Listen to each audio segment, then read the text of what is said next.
everyone. Today we are going to be demoing day one of your 2-day chicken fettuccine Alfredo lab. So today we're going to be showing you just the pasta. I've got my hair up, my apron's on, hands are washed, I'm ready to go. I've sanitized my area, and as you can see, my mise en place, everything is in its place and pre-measured, so we're ready to go ahead and show you guys today. We have our 1.5 cups of flour, which is of course going to be the base and structure of our pasta. Our ½ teaspoon of salt, which is going to help give us a little taste. We have 3 eggs here, but we're going to use 2 whole eggs and 1 egg yolk, so we'll be able to kind of experiment with our egg separator a little bit in this recipe. And then we have our oil. This is actually going to be divided in our recipe. We're going to use some in our dough makings, and then we're going to use the rest in covering it so we can make sure it doesn't dry out. Okay, so to go ahead and get started, like I said, I'm going to start on this nice clean surface, just like you will. And I'm going to take my flour, this is where it gets messy, but it's the fun part. And I'm going to dump all 1.5 cups right out onto the surface and create a mound. We're going to kind of create our own mixing bowl on our surface of our table as we work.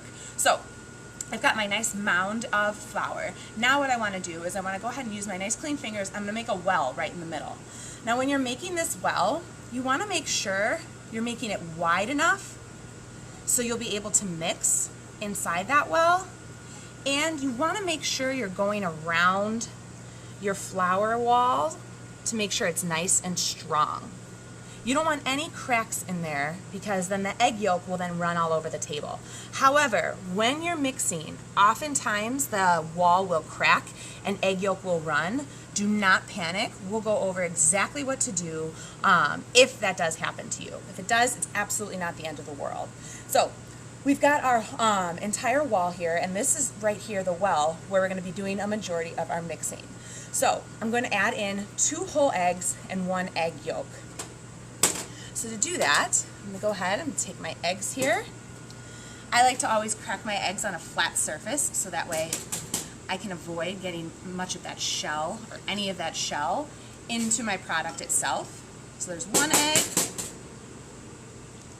2 egg. Another reason why you want a strong wall is when you do that little tap, tap, tap, you want to make sure it's not going to go ahead and bring down your wall itself. And now our egg yolk. So the reason why we're using just an egg yolk to incorporate and not the entire egg is because the egg yolk is where all the fat lives in our egg, and we want our pasta to be nice and tender.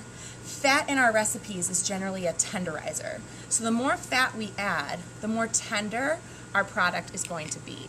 We'll discard of this egg yolk later. In addition to our 2 eggs, and our egg yolk, we're also going to go ahead and add just 1.5 teaspoons of our olive oil. You've measured 1 tablespoon of olive oil, but we're not going to use all of it right now because we're going to save some of it for later to go ahead and make sure our pasta doesn't dry out. So since I'm going to be using 1.5, I'm just going to use my ½ teaspoon. I'm going to do it 3 times. That way I don't dirty more spoons, practice all my kitchen math equivalents. And now I'm ready to mix. For this recipe, our mixing utensil is very simply just a fork. Now, especially if you've never made this before, what you're going to want to do is you're going to want to start nice and gentle. Sometimes people like to mix the inside fat and eggs and oil beforehand, but for this recipe, we're going to go ahead and we are going to slowly and gently mix it all together in our flour well so we can start to slowly incorporate our flour to create our dough. So as I'm mixing, I'm kind of being as gentle as I can right now, just focusing on combining the eggs and the oil in the middle. And you'll see as I work, I will slowly start to incorporate a little bit of flour as we go. So I want to make sure I'm not breaking too much or using too much at a time because I still do need my whole walls to stay up so the egg yolk doesn't go running.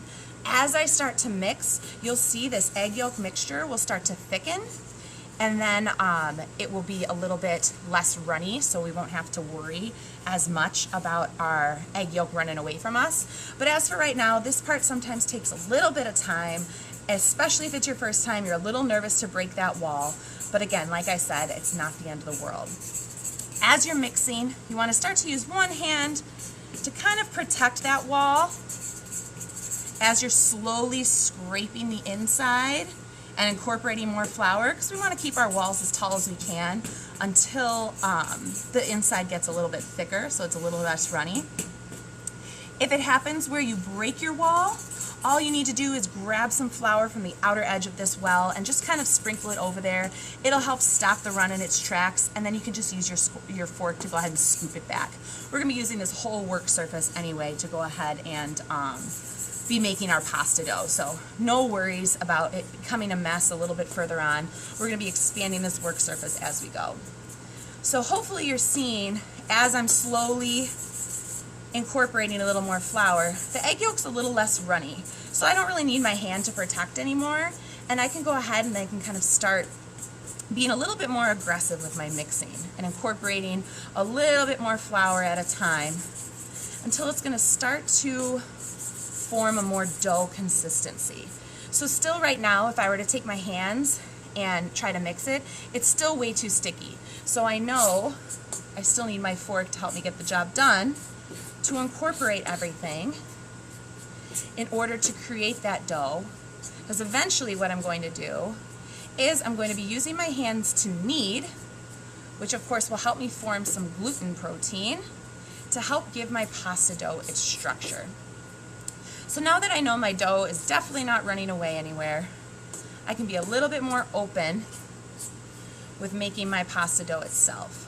I like to kind of cut it in a wide area because I want to make sure I'm incorporating my flour in every part of my pasta dough. Sometimes if you just keep it to the middle and you're really timid with it, you'll go to knead it, and when you push down, all of a sudden all that inside is still sticky and it sticks to your hand. This way, as I use my fork, I'm just kind of smashing and folding the flour in there. It helps me to ensure that all parts of my pasta dough are getting incorporated with that flour, and I'm getting that stickiness to a minimum. Now some of you might look over to your partners, or you might look over to your classmates. Some of you might use all of your flour. Some of you may have some left over. You definitely don't feel that you need to incorporate all of your flour, okay? Sometimes with pasta, it depends on the humidity in the classroom or the room that you're working in or the heat that's coming off your body to go ahead and kind of determine how much flour you're going to need. So don't be nervous if somebody next to you is using more or less than you. You have to go off your own feel, which also, of course, takes time with practice. So now I can go ahead and I can touch my pasta dough, and it's not fully sticking to my hand. It's still a little bit sticky, but I can take care of some of that with sprinkling some flour on there. So now what I'm going to do is I'm going to use my hands now that are nice and clean still. I'm going to start the kneading process. I'm going to go ahead and knead this until it's nice and elastic and smooth. Now same thing, if as you're kneading this you see pieces are falling off, again, don't be nervous, because as you knead, what you're going to do is you're going to develop that gluten and elasticity, and it's going to form a nice smooth dough ball. You can, however, over knead. So you want to make sure that you're kind of going by your feel and really paying attention to the overall texture and flexibility of the dough itself. So make sure that you are asking your teacher or kind of comparing with your partner and whatnot to make sure you think the elasticity is where it is. Also important in the kneading process, we don't, again, need to incorporate all this flour. Just do it a little bit at a time as you go. So to make sure that we're kneading this properly, we're going to use the heel of our hand for the most part, and we're just going to push, fold, turn. Very simple. Push, fold, turn. And we're going to keep doing this process. Probably take about maybe 1 to 2 minutes. And as you can see, I'm just kind of working right in the middle here. I'm not picking up any new flour because I really truly don't need it right now. If it starts to stick to my hand like this in that sticky area, I can just sprinkle a little bit of flour. And then again, I'm using my hand, that push, fold, turn motion, to go ahead and kind of start to develop a little bit of that elasticity. But adding too much flour will actually dry out our product. And once you have dry pasta, it's really hard to kind of reverse it. It's not impossible, so if you do it, don't worry. But it is a little bit tricky to kind of get it right. But much like everything else, practice makes perfect, or at least practice makes improvement. So if this is your first time making the pasta and it doesn't turn out perfectly, do not worry, you'll get the hang of it. So it's a little bit difficult to kind of show you, obviously in a video, what the elasticity should feel like, but I'll be able to show you visually what it should look like here in just a second as I am finishing up my last couple of kneads. Hopefully you've noticed that less little specks have come off of my dough, and it's definitely has a much smoother texture. And the way that you can tell that your pasta is really ready is you can kind of give it a little bit of a poke test, like the Pillsbury Doughboy, and you just give it a little poke and it should bounce back. So I'll go ahead and do that again. Little poke and it should bounce back. That bounce back shows me that my kneading has developed the elasticity and the gluten needed to have a nice high quality pasta product, and I know that I don't need to knead anymore. So with my remaining olive oil,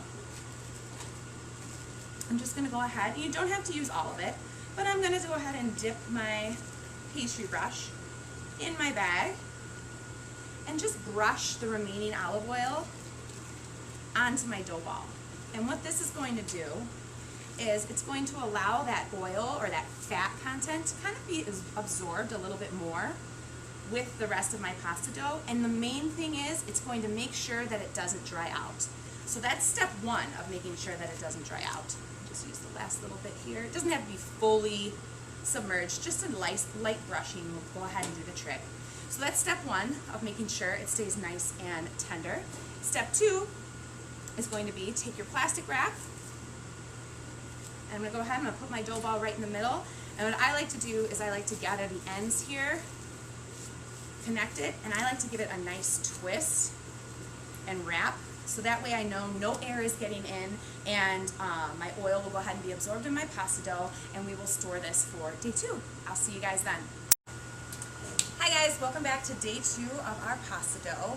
I forgot to mention in our first video, but in our flour bag or in the well itself when you're making your pasta dough, be sure to add your salt, because as I mentioned when we were talking through our ingredients for our mise en place, that is going to go ahead and give our pasta dough its flavor. So my pasta dough has rested, it has absorbed that oil, it's nice and tender. You can even still see the elasticity remained because I'm able to poke and the surface then rises again. And we are ready to go ahead and really do some work today and create our pasta noodles, which is going to be our fettuccine cut from our pasta dough itself.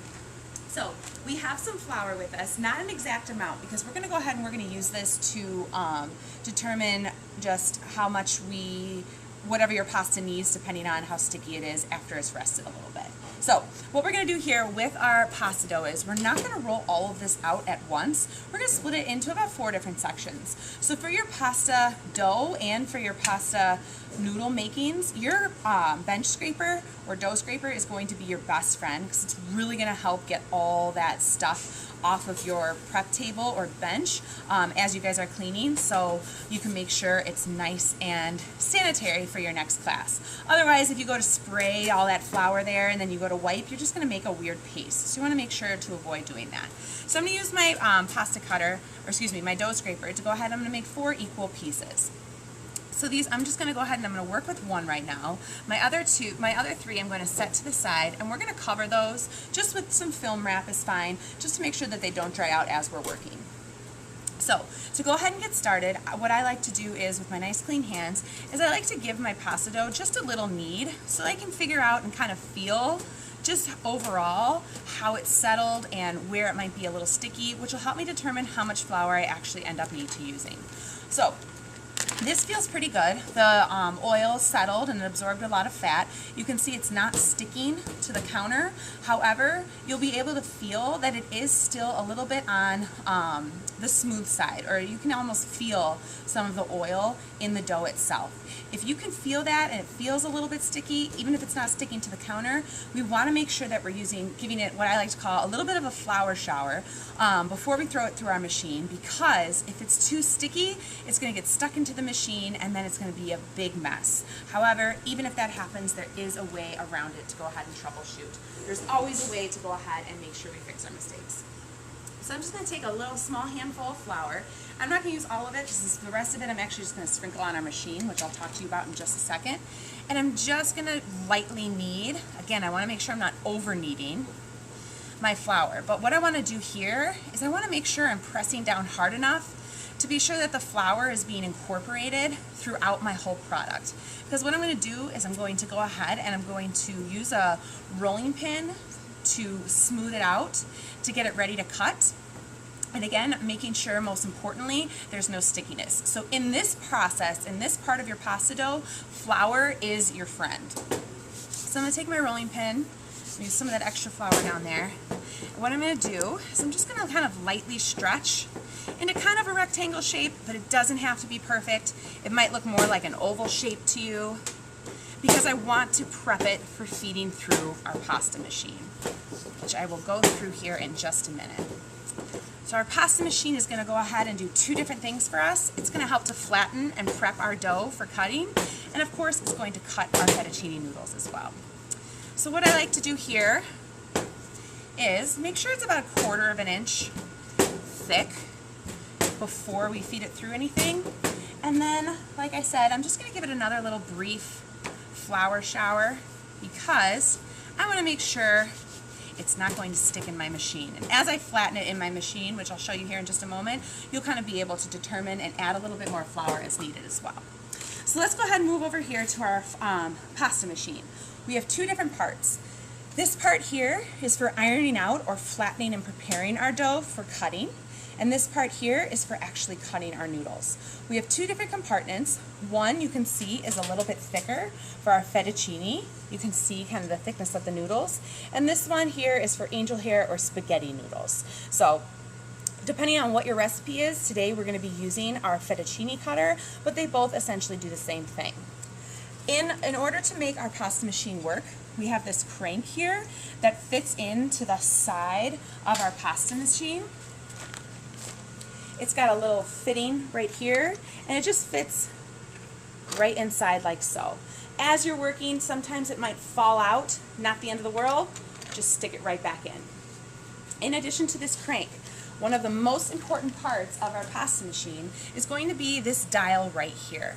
So it's got a dial that goes 1 to 7 or maybe 1 to 10 depending on what machine you have, and it works from the thinnest to the widest setting. So when we're working with our pasta dough, we always want to be sure that we are working on the widest setting. If we were to try to feed our pasta dough through on the thinnest setting, it would get all caught up and all jammed into our machine, and then we would have a big mess. So we always want to work from the widest to the thinnest because it's going to slowly iron out our pasta for us, but that's the whole purpose of rolling out our pasta a little bit before we work it in there. So what I'm going to do here is I'm going to show you on our widest setting, which in this case is our 7. I'm going to go ahead and I'm going to sprinkle just a tiny bit of flour on my pasta machine itself, because again, I want to make sure my pasta isn't going to stick. And you might need a partner's help if you're not super comfortable. But what you're going to do is you're just going to start to crank your machine, and you're going to lay your dough right on top and keep cranking in a continuous motion.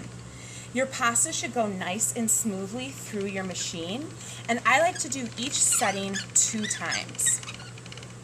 So those 2 different times I'm able to kind of see that my dough is being stretched a little bit, and as it gets a little bit thinner, I might need to add a little bit more flour to prevent it from sticking, and then I might want to add more flour even still before I cut, again, to prevent it from sticking. So now that it's gone through the widest setting with ease twice, I'm going to go ahead, I'm going to pull out my dial, turn it over once to the next setting. Crank my machine, let the dough catch, and slowly bring it through. Crank my machine, let the dough catch, slowly bring it on through. After, again, it's gone through twice with ease, I can start to feel it get a little bit sticky, but we don't really need a flour shower just yet. I'm going to go through this next setting just to see how we do. Go, went through once, nice and easy. Twice, nice and easy. As you iron out your dough, it's going to get a little bit thinner, and it's going to start to get a lot longer. So as it starts to fall out of the machine itself, you want to be sure to catch it and just gently guide it. Try your best not to pull because you want to make sure you're not ripping your dough or anything like that. So I'm now on setting 5. It went through 2 times, really nice and evenly. And my the consistency of my dough is a little less than 1/4 of an inch, and I can kind of start to see the pinks of my hands just a little bit, which for our fettuccine is probably the thinnest that we want it to be.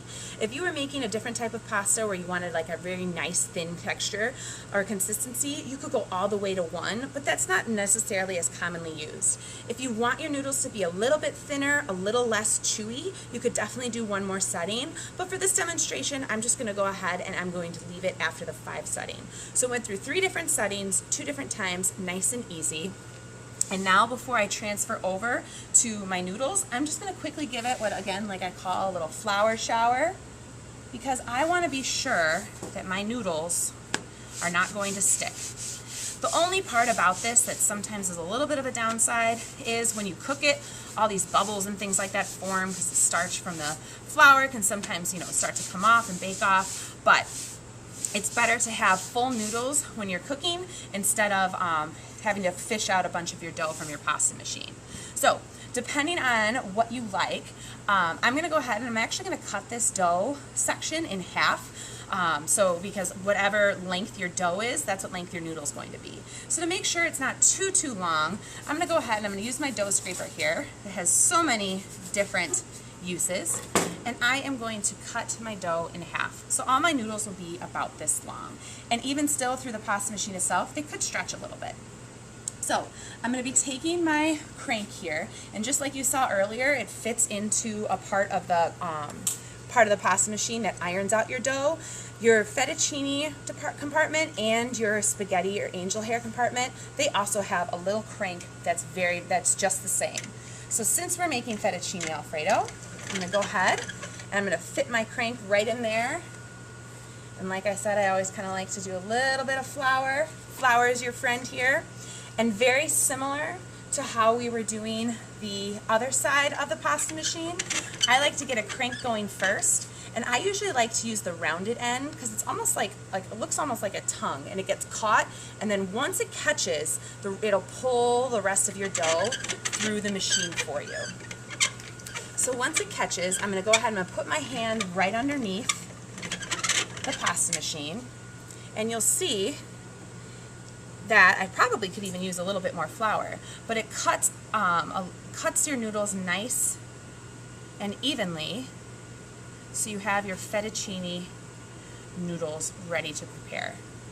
So what I'm going to do is I'm going to show you this one more time with the other section, and then I will show you quickly how to store that.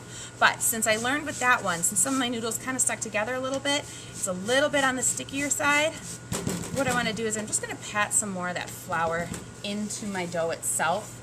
So hopefully it doesn't stick as much, but again, even if it does, you can gently peel them apart and you'll be able to cook them just fine. But once they're in the water, they don't really peel apart, so you want to make sure you peel any sticky noodles apart before you go to cook your pasta. So I put that little base of the tongue in, it caught on the machine, and there we go, a little bit better.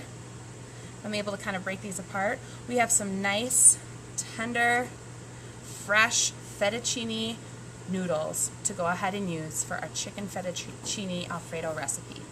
Once you complete one section of your fettuccine, what you're going to go ahead and do is you're going to do the same thing to your 3 other sections, and you're going to go ahead and you're going to take your pasta and you're going to form it into kind of a nest. So depending on how long your noodles are, we'll be able to determine how you can kind of actually tie your noodles together, or you can just kind of form them into a nest with your hands like so on a baking sheet with some parchment paper so it doesn't stick, and we will store and freeze these overnight so they are ready to go ahead and cook the next day when we make the rest of our pasta. Since this is fresh pasta, it takes very, very little time to go ahead and cook. This is not as dried out as like your box pasta you can sometimes go ahead and buy. So when we come back, you will be cooking your pasta and you're going to be mixing it with your chicken and your Alfredo sauce and ready to enjoy a delicious meal. I'll see you then. Hi guys, so today we're going to be putting together our entire chicken Alfredo pasta lab. I've got, if you want to see here, my water is boiling, so it means the bubbles are coming up rapidly and they are popping. We want to make sure we're always waiting when we're cooking pasta for our water to boil. If it simmers or we add it too soon, we just simply won't cook our pasta the way that we need it to. So because this is nice fresh pasta, so it's been kind of waiting and it's been in this nest, it's kind of all together right now. Don't worry, don't be too nervous, because once we put it in the water, we'll kind of help it separate with a wooden spoon, but it should cook nice and quickly because it is this nice fresh pasta. So to kind of help it out ahead of time, I'm just going to break it up just a little bit as best that I can before I go to add it into my water.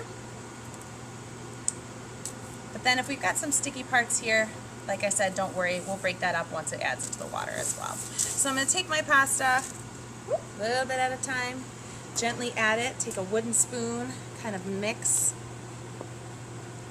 like so. Take a couple more noodles,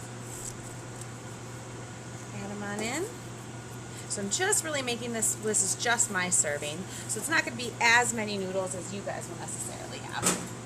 So as this is cooking, I'm going to go ahead and kind of let them rise to the top, but it should take about 3 minutes or so, and we want to cook these until they're what we call al dente. Al dente means firm to the tooth, so we want them firm enough, or firm to the bite, we want them firm enough to hold their structure while they are on their own, but also tender or chewy enough to break down and be comfortable eating. Moving over here, I'm reheating my Alfredo sauce. I went ahead and at the very end, I added an extra ½ cup of milk to help kind of smooth it out a little bit, because that Parmesan cheese and the roux kind of made it a little bit thicker than I intended. So I went ahead and I added a little bit more of that liquid, just to kind of help even it out and evenly distribute that roux and that Parmesan cheese taste. Sometimes for some people, the Parmesan cheese can also be overwhelming. I have my salt and pepper out here in case I want to add anything to taste, but as of right now, I am going to move over and prepare my chicken. I went ahead and heated it up in the microwave. So in the other demonstration, I heated up in the microwave just now, but the other demonstration what I did was I sliced it in half to show you guys how it cooked in the middle. You are not going to be slicing your chicken until this day. So in order to serve it with our pasta, what you're going to do is you are just going to thinly slice, making sure we're even applying that claw grip here, our chicken.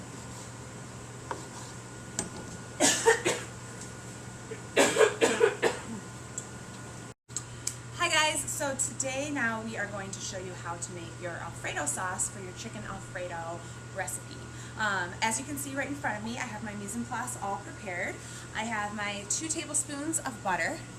In here, I have mixed my powdered garlic and flour together. You have the option, of course, to use fresh garlic as well, but I mix them together because I read ahead in my recipe that they are used in the same step. So I'm able to kind of save a little bit of time there, save some dishes to go ahead and have that shortcut. We've got our 1 cup of milk and then a 1 cup of our fresh Parmesan cheese. As you can see, it's nice and full all the way to the top of our measuring cup, so we can ensure that we're having the full taste and effect of that ingredient. Over here, I have some salt and pepper. I don't have them measured out right now because this recipe is to taste. So it's really going to be specific to you and who you're cooking with, or most importantly, who you're cooking for, as to how much or how little you want to go ahead and season. So with this recipe, we're going to be working with our induction burner and saucepan. Our other main utensil for this recipe is going to be our whisk. Now, the first thing we're going to do is we are going to go ahead and we're going to turn our induction burner on and let it heat up a little bit to about medium heat. So what we're going to do is we're going to create what's called a roux. A roux is essentially equal parts of fat and flour. That's going to be like the thickening base of our Alfredo sauce. Most times when students make the roux, especially if it's their first time, they think they really did something wrong because it looks a little bit different, a little bit funky than probably something that you're used to.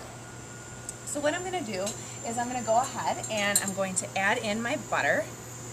And my butter, the way it melts, of course, will help me indicate how hot my pan is. So I want to make sure it's not too hot. I have it on high medium right now, and with the way it's kind of quickly melting, I'm actually just going to turn it to like the lower setting on medium.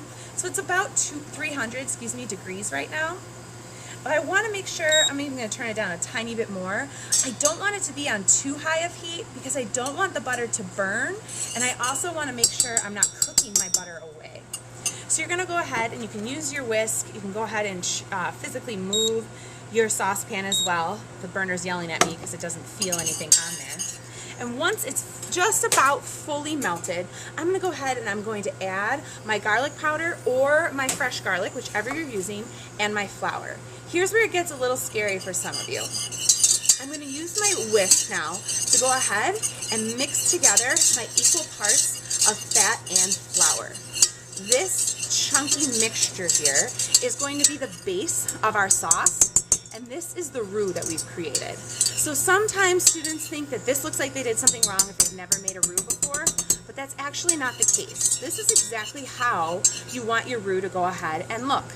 Depending on the flavor you're looking for, some people like to toast their roux a little longer. Some people like to just go at it and use their blonde roux like this to go ahead and just be the base of their sauce. It's completely up to your preference, but for this recipe, we're really going to go ahead and kind of continue working just with our blonde roux like this. We're not going to really toast it too much, and you'll see that it'll still continue to cook and smooth out, as we add our liquid. In this recipe, of course, our liquid is our milk. We're using whole milk because it's got even more of a fat concentration. And I know there's still chunks of this roux on there, but it will all smooth out and eventually come off with the addition of our liquid. So with our liquid, we want to be sure we're not using all of it at once, because if we overwhelm our roux, what's going to happen is it's actually going to end up taking us a lot longer to cook our sauce, because our roux is going to have to actually absorb and cook that liquid and smooth out and become kind of one mixture together. So this is really where the roux kind of comes to life and does its business. If I just were to pour the milk on there by itself, you know, it would thicken up a little bit with the heat, but eventually it would just start to kind of curdle and bubble over and burn, and that's of course not what we're looking to do anytime we're making any kind of sauce. So I'm just slowly incorporating this mixture, letting it really blend, letting those flavors really balance out and become evenly distributed, and making sure I'm slowly getting rid of those chunkier parts of the roux from earlier with the incorporation of my liquid.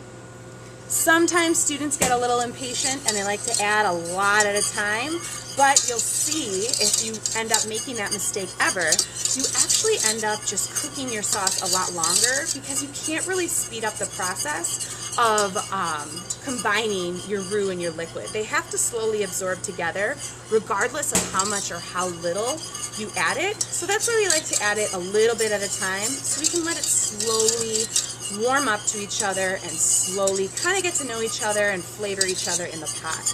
So you can hear, and I apologize for the sound, but you can hear that I'm kind of constantly keeping it moving. This constant movement of now our mixed roux and our our milk mixture is helping to make sure that our flour and butter aren't going to burn with our milk. It's keeping it moving, so it's evenly distributing that heat as well, which is oftentimes the key in many of our recipes. We want to mix until things are evenly incorporated and seasoned. We want to make sure we're keeping things moving so they're evenly baked or cooked. Same type of plan goes to play when we are making our Alfredo sauce. So as you can hopefully see, as it's been cooking, I'm going to turn it up to 300 now, because now we've got a little bit more liquid in there, so the heat can be a little bit more evenly distributed. It started to thicken up. Oftentimes what they tell you is to go ahead and keep mixing until it coats the back of a spoon. I don't have a spoon with me right now, so what I'm going to go ahead and tell you is you can kind of start to see in the tracks that I'm making, almost like an ice rink, that it's starting to go ahead, turn it down just a tiny bit, it's starting to go ahead and fill in those tracks. So you're going to actually be able to physically see that your milk has thickened, but you want to keep it moving so you can see some bubbles kind of popping up. You don't want to boil and burn. So now that this has thickened, and I can see, you know, it's making some tracks, but it kind of goes ahead and covers it up as well. And again, like I said, you'll be able to feel it with your whisk that it's become a thick consistency. Now I'm going to go ahead and I'm going to add my 1 cup of Parmesan cheese, which will also help to thicken our mixture as well. So same thing here, I don't really want to let it sit too much for too long, because that dairy can sometimes be really, really sensitive with the heat. So we want to make sure it's there for just the right amount of time, just the right amount of temperature, so we're not tasting anything that we don't want to be tasting. Again, with the slow addition of our milk, that allows that roux to fully be absorbed and be prepared to fully absorb our Alfredo, or excuse me, our Parmesan cheese as well.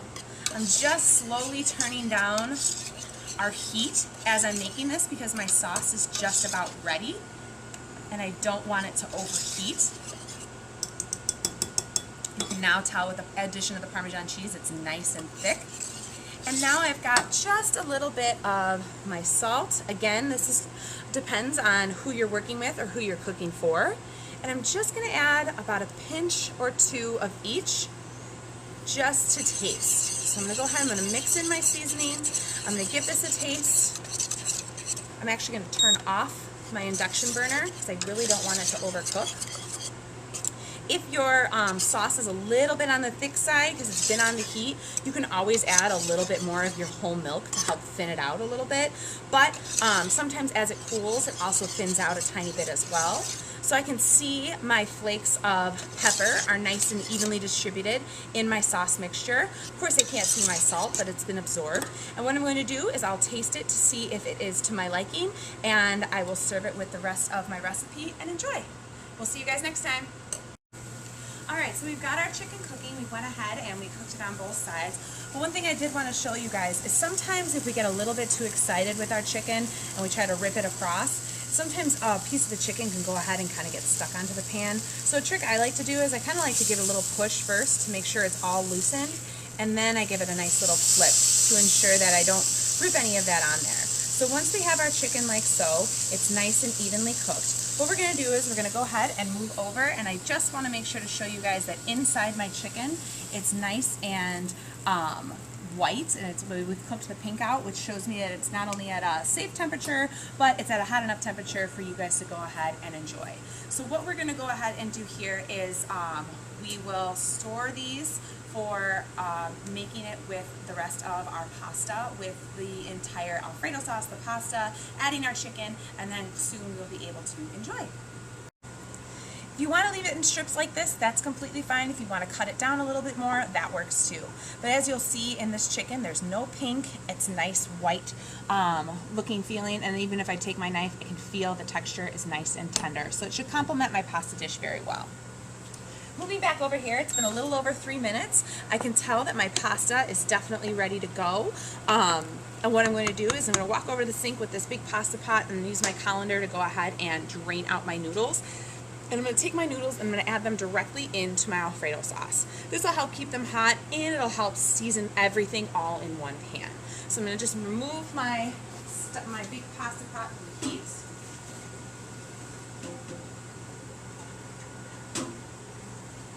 Drain my noodles.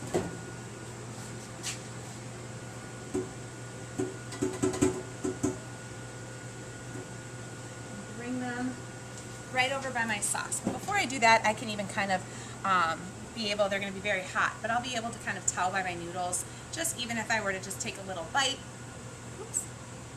of one, it is firm, or is al dente, firm to the bite. So because I tasted that one, I'm going to go ahead and throw that out, even though this is just for me.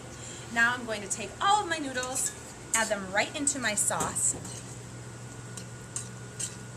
Again, this is just for me, so you're going to have double the amount of pasta when you go ahead and make it, so you're going to fill out your pot a little bit better.